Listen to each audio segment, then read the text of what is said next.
Hello, friends. This past week we saw the full moon of Elul grace the night sky. It was yet another reminder that summer is drawing to a close and the autumn, the time of year for our Jewish New Year, is upon us.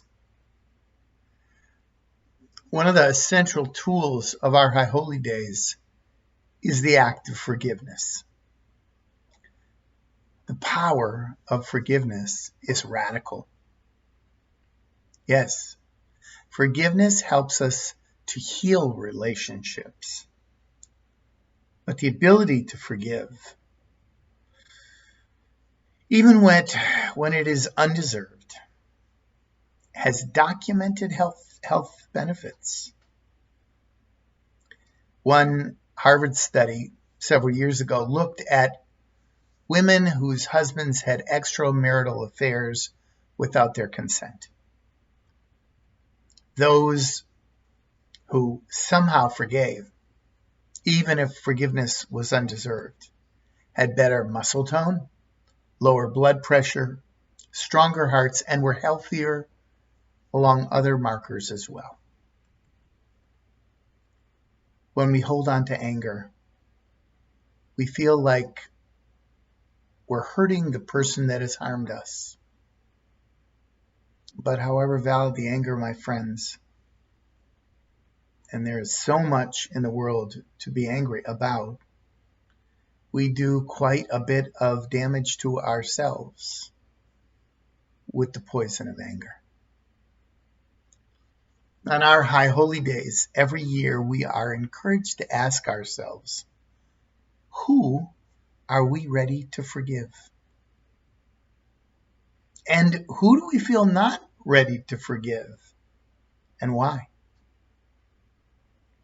Now, let me make it clear. Forgiveness does not mean that you condone the behavior that caused the hurt. Far from it. At the end of the day, there is a part of forgiveness that is separate from the person or people you are forgiving. That part is all about us,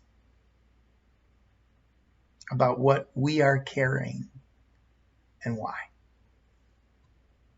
Now, I want to make it equally clear that we are not directed to forgive when our hearts are not in it. Disingenuous forgiveness is an exercise in futility. But we are asked to check in and see what we can do to move ourselves into a place where we might be ready to unburden ourselves and wholeheartedly embrace forgiveness. Simultaneously, we are directed to consider what we feel we need forgiveness for. Are we ready to ask for that forgiveness? If not, what's in the way? So, here's a wonderful practice in preparation for these High Holy Days. Now, or whenever you have a chance, make a short list of people who you have unintentionally offended. Imagine what it would be like to sincerely apologize to them. Seriously, play it out in your mind with an open heart, if possible. Feel what it might feel like to authentically ask for forgiveness, with no guarantee that the people or person we ask might be ready to forgive. Then, make a list of the people we have offended.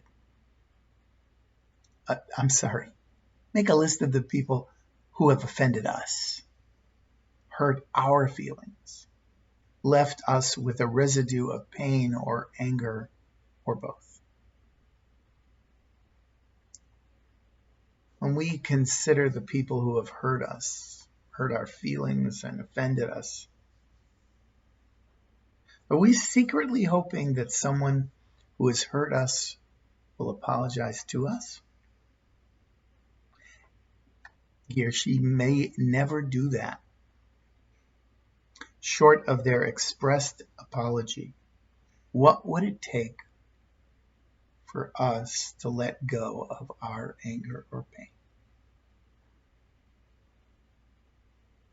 Holding on to hurt does nothing to the person who offended us. Holding on to hurt keeps the offense in our consciousness. To forgive might be the single most difficult thing and simultaneously the most powerful thing that we can do for ourselves. So take some time. Peruse your list of the folks who've wronged you in some way. Pick out one and imagine what it would be like to no longer carry around the weight of upset, anger, hurt that we have schlepped around for, think about it. How long have we schlepped this around?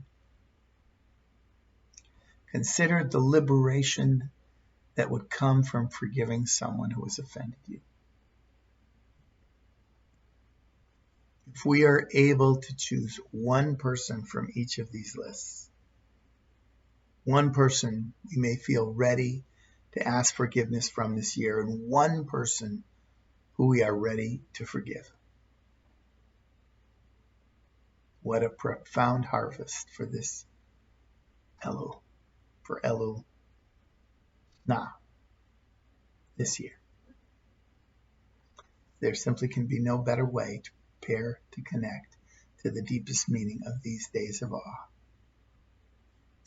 So stay well, stay safe, and be well.